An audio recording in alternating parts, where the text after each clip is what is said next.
ফটিকছড়িতে ভয়াবহ বন্যায় ক্ষতিগ্রস্ত এক অসহায় পরিবারকে ঘর নির্মাণ করে দিলেন গাউসিয়া কমিটি ওমান আল আওয়াবি শাখা। গতকাল বিকালে উপজেলা সুন্দরপুর ইউনিয়নের ৯ নং ওয়ার্ডের কবির মাস্টারের পুরাতন বাড়িতে দোয়া ও মোনাজাতের মধ্য দিয়ে এই ঘরটির উদ্বোধন করা হয়। আর ফটিকছড়ির মধ্যে যারা ক্ষতিগ্রস্ত এই প্রত্যেক জায়গার মধ্যে আমরা তদন্ত করে চাইলাম। তদন্ত করে চাই দেখি যে এই পরিবারের মধ্যে এখন এমন জীর্ণশীর্ণ ঘর তারাতে এমন অবস্থা এখন ঘর গরিবের মতন পরিবেশ নেই।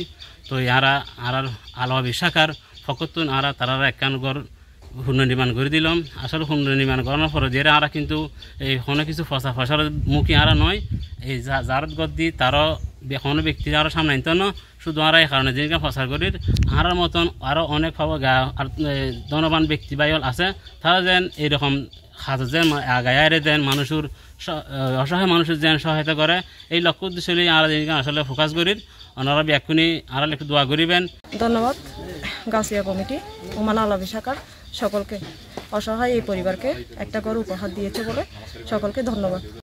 এ সময় সংগঠনের পক্ষে উপস্থিত ছিলেন ওমান আল আওয়াবি শাখার সভাপতি মোহাম্মদ লোকমান হোসেন, অর্থ সম্পাদক মোহাম্মদ আইব আলী এবং মাহালিয়া টিলার সাধারণ সম্পাদক মোহাম্মদ জাহিদ হাসান সহ আরও অনেকে।